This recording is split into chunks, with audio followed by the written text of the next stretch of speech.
Riff m'a sauvé, victime de guerre. S'il n'était pas intervenu, il serait peut-être encore vie. J'ai passé toute ma vie à mettre les méchants derrière les barreaux.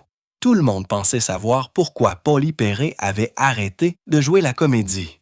L'histoire officielle était simple. Elle voulait une vie plus tranquille, mais les documents divulgués racontent une histoire différente.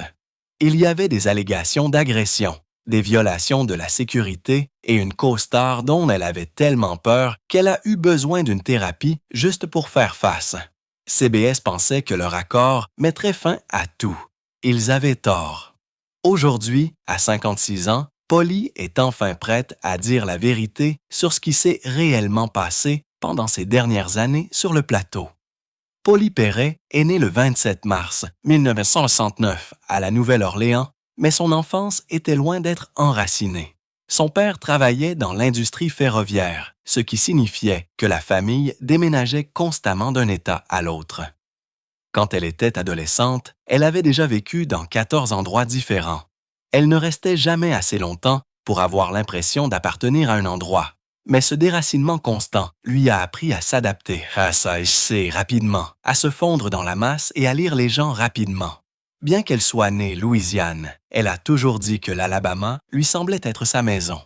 Ayant grandi dans de nombreux endroits du Sud, elle est devenue incroyablement adaptable, ce qui l'aiderait plus tard à survivre dans le monde imprévisible d'Hollywood. Avant même que quiconque ne la connaisse sous le nom d'Abby, Polly avait les yeux rivés sur la lutte contre le crime.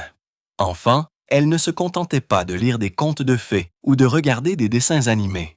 Elle était attirée par les histoires réelles de criminels et par la science utilisée pour les attraper. Alors que la plupart des enfants rêvaient de devenir astronautes ou athlètes, elle parlait de rejoindre un groupe de rock, de travailler avec des animaux ou de devenir agent du FBI. Et elle le pensait. Après le lycée, elle a étudié la justice pénale et a obtenu des diplômes sociologie, psychologie et criminologie. Elle ne s'est pas arrêtée là. Elle a déménagé à New York et a commencé à travailler sur une maîtrise au John Jay College of Criminal Justice. Ce qui la motivait, ce n'était pas la célébrité ou le succès. Elle voulait simplement comprendre pourquoi les gens blessent les autres sans remords. Cette question l'a accompagnée pendant des années. Alors qu'elle étudiait et essayait de joindre les deux bouts, quelque chose s'est produit qui l'a changée à jamais. Pendant son séjour à Atlanta dans les années 1980, elle a été violemment agressée. Les détails sont rares, mais l'impact a été profond. Ce n'était pas seulement un moment terrifiant, c'est devenu un tournant. Au lieu de repousser le traumatisme, elle l'a transformé carburant. Cela lui a donné une raison plus forte de continuer à étudier le crime et à aider les autres. À partir de ce moment, elle a commencé à prendre la parole pour les victimes. Elle a utilisé sa voix et sa plateforme croissante pour soutenir les personnes qui avaient été blessées, se souvenant toujours de ce que c'était que d'être l'une d'elles. Ses années d'université ont été tout sauf ordinaires. Holly travaillait dur à l'école, mais elle travaillait encore plus dur à l'extérieur juste pour survivre. Géorgie, elle a étudié la justice pénale et a maintenu ses notes élevées. Quand elle a déménagé à New York, les choses sont devenues plus difficiles. Elle était barman dans des clubs underground, tout arborant une crête iroquoise et des bottes de combat, se fondant parfaitement dans la vie nocturne excentrique de la ville. Elle distribuait également des prospectus patins à roulettes et cuisinait même sur des bateaux de croisière avec dîner pour payer ses études. Ce n'était pas glamour, mais elle a dit plus tard que tout cela lui avait donné un avantage. Elle ne se contentait pas de lire le comportement humain dans des manuels. Elle le vivait tous les jours. Ce mélange d'apprentissage académique et d'expérience du monde réel est devenu la formation parfaite pour le métier d'actrice, même si elle ne l'avait pas prévu ainsi. Elle a eu son premier tatouage à seulement 15 ans. Dans le monde du Sud profondément conservateur où elle a grandi, c'était choquant. Elle avait été élevée dans une église stricte où les films et la télévision étaient rarement autorisés. Enfant, elle ressemblait à la parfaite fille du Sud. Cheveux blonds et couettes, polie et bien élevée, mais à l'intérieur, elle se sentait différente. Les tatouages sont devenus un moyen de montrer au monde qu'elle n'allait pas suivre les règles que les autres avaient établies pour elle. Au fil des ans, elle a collectionné environ 20 tatouages, chacun exprimant une partie de son identité. Elle a transformé son corps, une toile qui défiait toutes les attentes avec lesquelles elle avait été élevée. Quand elle est finalement arrivée à Hollywood dans les années 1990, elle n'avait que 71 $ à son nom. Elle venait de New York, où elle avait été barman dans le milieu des clubs et avait fait tout ce qu'elle pouvait pour se sortir. À Los Angeles, les choses ne se sont pas arrangées. Elle a squatté chez des amis et a accepté tous les emplois qu'elle pouvait trouver. Elle a même fait du doublage pour un service de chansons par téléphone pour payer son loyer. Le métier d'actrice n'était pas un rêve qu'elle avait poursuivi toute sa vie. C'est quelque chose dans lequel elle est tombée essayant de survivre. Et elle s'y est penchée uniquement parce que son plan initial de travailler, criminologie, ne pouvait pas payer les factures. Pendant l'un de ces moments les plus difficiles, elle a promené des chiens le long de Sunset Boulevard pour seulement 5 $ par jour. Cela ne semblait pas grand-chose, mais cela a mené à quelque chose de spécial. L'un de ses chiens, un pitbull qu'elle a sauvé de la rue, est devenu son bien-aimé Cessé. Ce chien n'était pas seulement un animal de compagnie, il faisait partie de son histoire. Des années plus tard, lorsqu'elle s'est heurtée à une costard à cause de son chien agressif, le lien avec Cessé a donné encore plus de poids à cet incident. Son amour pour les animaux a commencé lors de ses promenades et est devenu une partie permanente de sa vie. Elle a depuis soutenu d'innombrables organisations de sauvetage d'animaux. Sa première chance à la télévision n'est pas venue par le biais d'auditions ou d'agents, mais entendant quelqu'un parler dans un café. Elle était assise à proximité quand elle a entendu parler d'un appel de casting pour le Drew Carey Show. Ce simple moment l'a amenée à décrocher un rôle de figurante nommée Darcy, qu'elle a joué dans 4 épisodes sur 2 ans. De là, elle a lentement commencé à construire son curriculum vitae. Elle a décroché des rôles dans des émissions comme Frasier et Murder One, et chacune l'a rapprochée un peu plus de sa grande chance. Cette conversation entendue était le tournant. L'an 2000, elle a fait une petite apparition dans le film Presque célèbre, jouant une DJ radio nommée Alice Wisdom. Ce n'était pas un rôle énorme, mais cela lui a donné la chance de travailler avec des acteurs comme Philip Seymour Hoffman et le réalisateur Cameron Crowe. Quelques années plus tôt, elle avait joué dans un petit drame intitulé The Price of Kissing. Ces rôles n'étaient pas des succès au box-office, mais ils l'ont aidée à grandir tant qu'actrice. Même si Presque célèbre n'a pas rapporté beaucoup d'argent au box-office, il est devenu un film culte. Sa présence dans ces films a montré qu'elle avait de l'envergure et du talent, bien avant que NCIS ne la rende célèbre. 2003, Holly Perry est entrée dans la salle d'audition vêtue d'un baggy Levi's, de baskets et d'un simple t-shirt blanc. Elle était blonde naturelle, rien à voir avec le personnage gothique pour lequel elle allait bientôt être connue. Mais au moment où elle est entrée, Don Belisario aurait dit « c'est elle ». Son ami Kevin Lawson a confirmé plus tard que Perry n'avait même pas besoin de faire d'efforts. Son énergie caféinée, sa façon de parler vite, sa chaleur et son amour des câlins ont suffi. Abby n'était pas un rôle qu'elle jouait. C'était une partie de sa nature. Son énergie caféinée, sa chaleur verbale et son amour des câlins n'étaient ça et non pas se scénariser. C'était juste Polly qui était Polly. Et ce moment a tout changé. Abby n'a pas seulement rejoint l'équipe, elle est devenue le cœur de l'équipe. Bien qu'il n'existe aucune donnée officielle de CBS comparant sa popularité à celle des autres personnages, les fans l'ont clairement fait savoir. Les téléspectateurs adoraient Abby. Elle est devenue une favorite des fans et son rôle a rapidement dépassé les attentes. Les scénaristes ont remarqué le lien et ont continué à élargir son temps d'écran. Au moment de son départ 2018, elle était apparue dans tous les épisodes depuis le début de la série. Personne d'autre dans la distribution n'a eu ce genre de parcours. Sur le plateau, un petit jouet peluche a causé plus de chaos que n'importe quel acteur n'aurait jamais pu le faire. C'était Berthe l'hippopotame qui pète, un animal peluche violet qui émettait des sons de pète lorsqu'on le serrait. Ce qui avait commencé comme un accessoire de fond s'est transformé une légende de plateau. Les acteurs et l'équipe se sont battus pour le garder. Les producteurs ont finalement dû l'enfermer pour empêcher les gens de le ramener à la maison. Berthe est apparue dans épisode après épisode, offrant un soulagement comique dans les scènes les plus sombres. Ce n'est pas le marchandisage qui a rendu Abby emblématique. Ce sont des touches originales comme celles-ci qui sont devenues inoubliables. Coulissé, Perret prenait le travail d'Abby tant que scientifique légiste au sérieux. Lorsque le 3e épisode, Sea Dog, a été diffusé octobre 2003, il était clair qu'Abby connaissait son affaire. Mais ce n'était pas par accident. Perret a travaillé avec de véritables experts légistes et a appris la science elle-même. Elle a étudié l'analyse de l'ADN, la balistique et le protocole de laboratoire, tout cela pour rendre le rôle réel. Elle ne s'était pas contentée de mémoriser des lignes. Elle comprenait ce qu'elle signifiait. Cela a fait d'Abby plus qu'un personnage de télévision. Elle avait l'impression de pouvoir entrer dans un vrai laboratoire du NCIS et se mettre au travail. Le cœur de Polly Perret n'était pas seulement dans le rôle. Elle s'est investie dans des causes qui comptent. L'une d'elles était d'aider les anciens combattants. Elle a travaillé avec le programme Pups for Patriots de American Humane, qui met relation des chiens d'assistance avec des anciens combattants souffrant de SSPT et de lésions cérébrales traumatiques.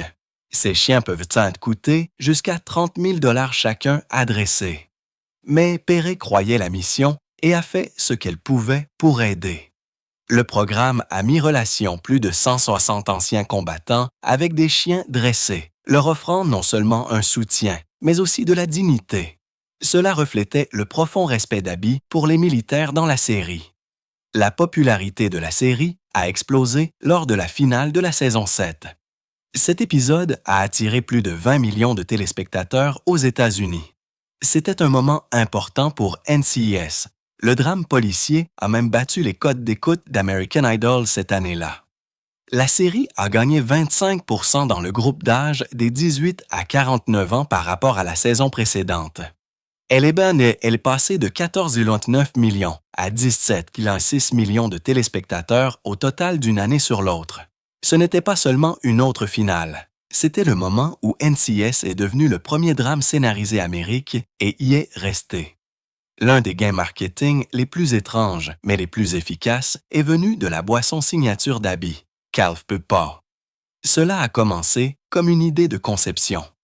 À l'origine, il était censé s'agir de pilules de caféine.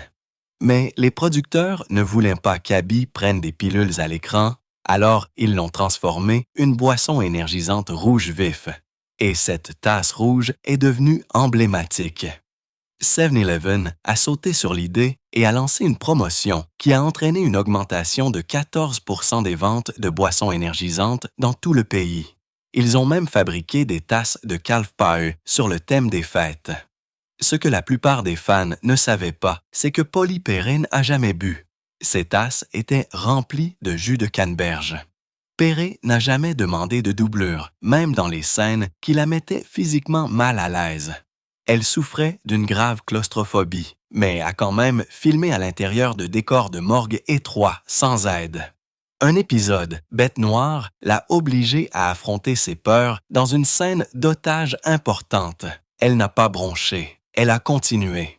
Même lorsque le plateau lui donnait l'impression de ne plus pouvoir respirer, la série l'appelait nécrophobie. Mais pour elle, il ne s'agissait pas de cadavres, il s'agissait des murs qui se refermaient. Et pourtant, elle est restée caussis dans le personnage pendant 15 ans. Elle n'a jamais laissé la peur compromettre sa performance. Secret, Perret a également créé une bande dessinée ligne pendant son séjour dans NCIS. Elle a utilisé le nom de P et a publié une série appelée La Babel, qui portait sur les aventures d'Abby au laboratoire. Au début, personne ne savait que c'était elle. La bande dessinée avait l'humour d'Abby, sa science et même Berthe l'hippopotame. Finalement, les fans l'ont découvert. Mais la partie la plus surprenante n'était pas la bande dessinée. C'était la destination de l'argent. Chaque centime de revenu publicitaire a été versé à des refuges pour animaux dans tout le pays. C'était un acte de charité discret que personne n'avait demandé, mais elle l'a fait quand même. 2011, Guinness World Records a décerné à Perret un titre que personne n'avait jamais remporté auparavant. Elle a été nommée l'actrice de drame policier télévisée la plus populaire. Cela n'était pas basé uniquement sur les codes d'écoute. Cela venait de quelque chose appelé le score Q, qui mesurait à quel point les téléspectateurs l'aimaient personnellement. Pas seulement le personnage, elle. Elle a battu des actrices d'émissions comme CSI et Law and Order. À l'époque, NCIS attirait moyenne plus de 18 millions de téléspectateurs par épisode. Mais ce qui la distinguait, ce n'était pas seulement le look gothique ou le jargon scientifique, c'était la façon dont elle faisait sorte que les gens se soucient. Octobre 2016, tout a changé sur le plateau de NCIS. Mark Harmon a amené son pitbull de sauvetage, Dave, comme il l'avait fait pendant des années sans problème. Mais ce jour-là, quelque chose a terriblement mal tourné. Le chien a mordu un membre de l'équipe si gravement que la personne a eu besoin de 15 points de suture. L'attaque était suffisamment grave pour interrompre la production pendant 2 heures. Ce n'était pas seulement une frayeur rapide. La blessure a laissé de profondes blessures physiques et des dommages émotionnels. L'avocat d'Harmon a admis plus tard qu'il l'avait averti des risques de ramener le chien. Pourtant, Dave est revenu. Ce qui avait autrefois été un plateau sûr et contrôlé portait maintenant un courant sous-jacent de peur. Cet incident ne s'est pas estompé discrètement. Il a déclenché une réaction chaîne qui allait déchirer les fondations de la série. Juste après l'attaque du chien, Polly Perret a exigé que CBS n'autorise plus jamais Dave près du plateau. Elle était ébranlée. Mais lorsque le réseau a laissé le chien revenir, elle était furieuse. Elle a réagi, faisant ajouter une clause stricte à son contrat pour la saison 15. À partir de ce moment, elle ne serait plus jamais dans la même scène qu'Harmon. Pour les fans, cela semblait être un mystère. À l'écran, ils n'apparaissaient jamais ensemble. Coulisses. Le tournage devait être programmé fonction 2. Ces scènes étaient tournées des jours différents avec des équipes distinctes. Les coûts de production ont augmenté et l'ensemble du système est devenu plus difficile à gérer. Dans son dernier épisode, regardé par 15 millions de personnes, ils ne partageaient même pas le même bâtiment. Les monteurs ont dû assembler l'épisode avec soin, créant l'illusion d'une connexion là où il n'y avait aucune. Puis, juin 2019, Polly a rendu tout public. À 6h du matin, elle a publié un tweet qui a immédiatement envoyé des ondes de choc sur Internet. Elle a dit qu'elle était terrifiée par Harmon et qu'elle avait des cauchemars où il l'attaquait. Elle a clairement indiqué qu'elle ne reviendrait jamais dans NCIS. Ses paroles ne provenaient pas d'une entrevue de presse ou d'une source privée. Elles étaient directes, honnêtes, brutes. Internet a explosé. Les sites web de divertissement ont planté, alors que les fans essayaient de comprendre ce qu'elle disait. L'image d'Harmon, tant que figure paternelle, calme à la télévision, a été soudainement ébranlée. Il est resté silencieux. Ce silence, pour beaucoup, n'a fait qu'ajouter du poids à ses mots. Ce que l'on ne savait pas auparavant, c'est que Polly avait déjà déposé 3 plaintes distinctes concernant la sécurité auprès des RH. Il ne s'agissait pas seulement de rumeurs concernant des désaccords ou des négociations salariales. CBS a confirmé plus tard qu'elle avait soulevé des préoccupations plus d'un an avant de quitter la série. 2018, elle a tweeté qu'elle avait subi de multiples agressions physiques. Ces messages laissaient entendre qu'elle avait été forcée au silence et blâmait une machine puissante pour avoir répandu des mensonges sur son départ. Elle a dit qu'elle ne se sentait pas sécurité au travail et qu'elle avait besoin d'une thérapie par la suite. Le fait qu'elle ait déposé 3 rapports différents montre qu'elle a essayé d'utiliser les canaux appropriés. Cela suggère également que CBS avait plusieurs occasions de prendre des mesures plus énergiques, mais ne l'a pas fait. Pour Polly, le lieu de travail est devenu quelque chose dont elle devait s'échapper, et pas seulement quitter. Le moment le plus grave est survenu lorsque des rapports ont révélé qu'elle avait engagé un détective privé. Elle ne se contentait pas de se défouler, elle recueillait des preuves. L'enquêteur a documenté les violations de la sécurité sur le plateau de NCIS et Pauly a utilisé ces preuves pour forcer CBS à conclure un accord privé. Selon plusieurs sources, CBS lui a versé entre 5 et 9 millions de dollars. Il ne s'agissait pas d'un mauvais scénario ou d'une réduction de salaire. Il s'agissait de sécurité et de responsabilité. L'accord était assorti d'une clause de confidentialité stricte visant à tout enterrer. À peu près à la même époque, CBS était déjà sous le feu des critiques pour d'autres affaires de faute professionnelles. Il venait de verser 9,5 millions de dollars à Eliza Dushku pour harcèlement dans une autre série. L'argent que Pauly a reçu suggère que son affaire était suffisamment grave pour risquer de causer des dommages majeurs à la marque de CB et à la carrière de Mark Harmon si les détails venaient à être révélés. 2 ans plus tard, Pauly a tenté de faire son retour avec une nouvelle sitcom intitulée Broke. Cela a commencé fort. Le 2 avril 2020, plus de 7 millions de personnes se sont connectées, mais le succès n'a pas duré. Les codes d'écoute ont chuté rapidement. À la fin de la saison de 13 épisodes, seulement 3,6 millions de personnes regardaient encore. Dans le groupe démographique clé des 18 à 49 ans, la série est tombée à une cote de 0,4. Ce chiffre est bien inférieur à ce dont les réseaux ont besoin pour maintenir une série vie. Les critiques n'ont pas été tendres non plus, qualifiant la série d'ennuyeuse et de sans direction. CBS avait espéré relancer sa carrière à la télévision, mais cela s'est terminé dans le silence. Après avoir été l'une des plus grandes stars de la télévision aux heures de grande écoute, le retour de Pauly s'est effondré sous le poids des faibles chiffres et de la faible réception. 2 mois seulement après l'annulation de Broke, Pauly a envoyé un dernier message. Le 7 juillet 2020, elle a tweeté « Je suis libre dans des couleurs vives d'arc-ciel ». Ce n'était pas seulement une mise à jour heureuse, c'était sa retraite officielle du métier d'actrice. Elle a dit qu'elle ne répondait plus qu'à Dieu, aux animaux et aux plantes. Ses chiens de sauvetage, a-t-elle ajouté, étaient ses seuls juges.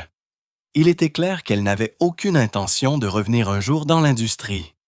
Sa carrière d'actrice avait duré plus de 25 ans avec plus de 350 épisodes de NCIS à elle seule. Mais maintenant, c'est fini pour de bon. Il n'y avait pas d'interview, pas de projet et pas de tournée d'adieu, juste un message audacieux qui a complètement fermé la porte. Ce qui a surpris beaucoup de gens, c'est ce qui s'est passé ensuite. Même après sa retraite, on lui proposait encore du travail. De grandes émissions comme The Good Doctor et Law and Order, SVE, voulaient qu'elle apparaisse dans des rôles d'invité. Ces types de rôles rapportent généralement entre 100 000 et 300 000 dollars. Pour quelqu'un avec son expérience et sa notoriété, c'était des victoires faciles. Mais elle a dit non. Il ne s'agissait plus d'argent. Il s'agissait de paix. Même si elle avait autrefois soutenu SVU et ses causes, elle a refusé de remettre les pieds dans ce monde. Refuser des offres comme celle-ci montrait qu'elle était sérieuse. Elle ne courait pas après la gloire. Elle protégeait son propre bien-être. Au matin du 2 septembre 2021, Pauly Perret a ouvert les yeux et a su instantanément que quelque chose n'allait pas. Tout le côté droit de son corps était complètement engourdi.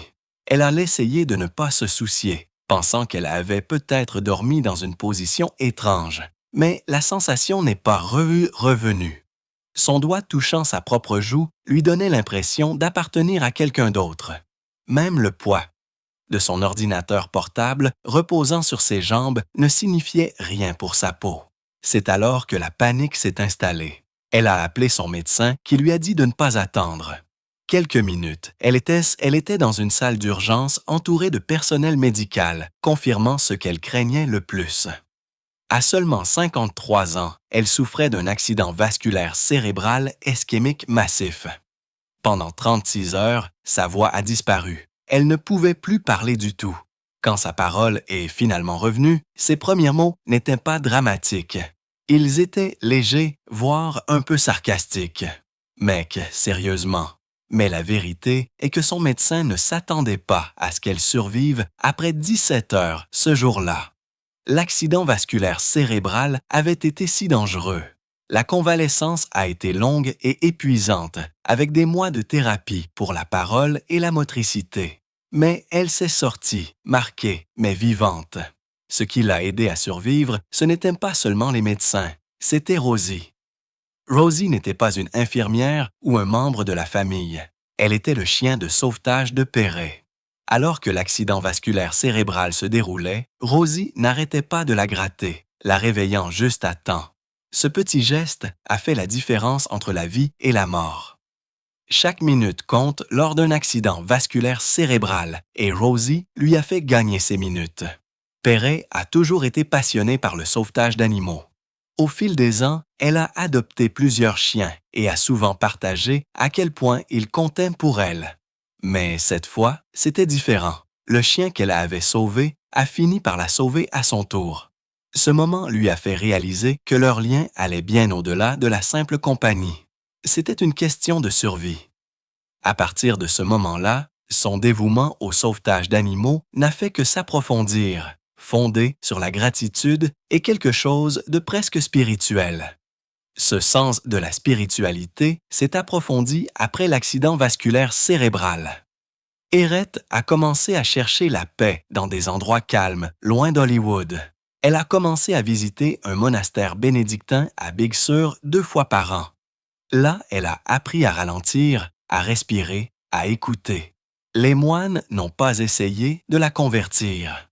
Au lieu de cela, ils lui ont appris à s'asseoir silence, à prier d'une manière qui lui semblait réelle. Elle a inventé une prière simple qu'elle répète quotidiennement. « Merci pour tout et pardonnez-moi pour tout ».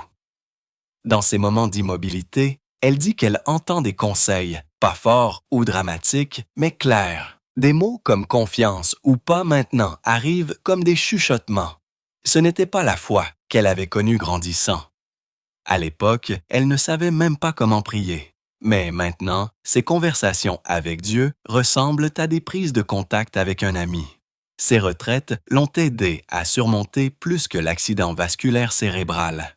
Elles l'ont aidée à gérer des années de traumatisme, y compris des abus passés et une attaque brutale 2015 qui l'a laissée ébranlée et terrifiée. Même face à la douleur personnelle, Perret a continué à trouver des moyens de donner.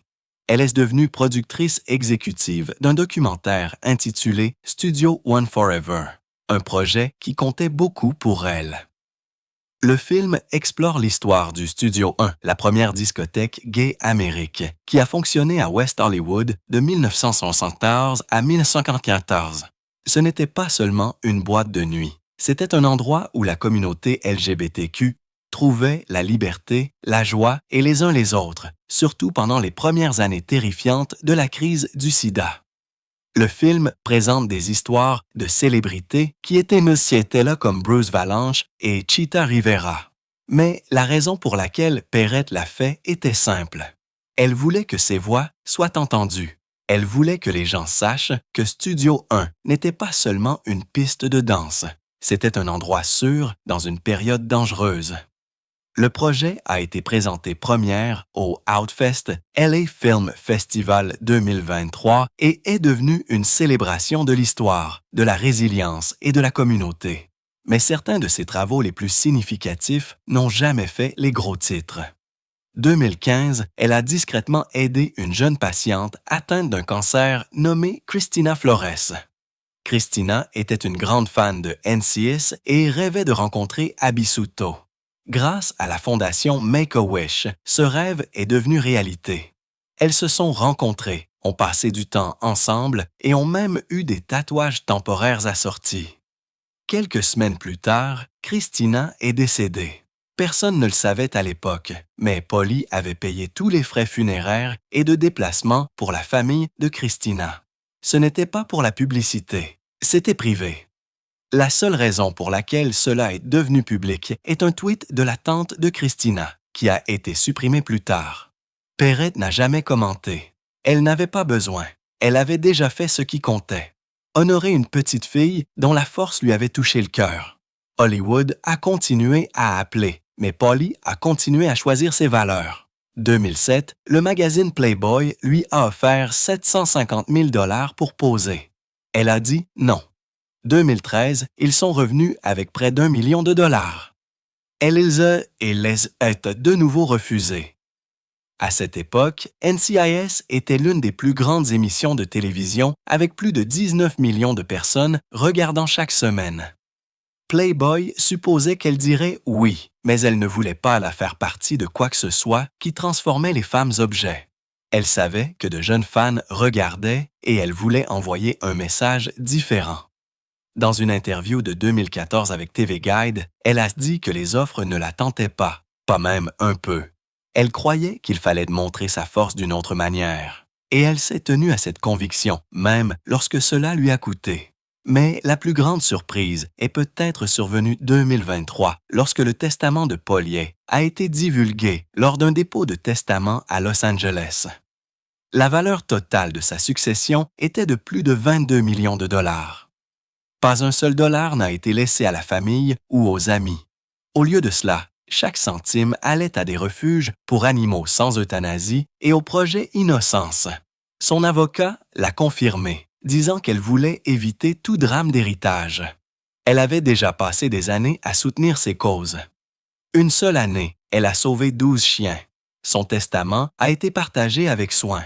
60% au refuge, 40% pour aider à libérer les personnes injustement condamnées.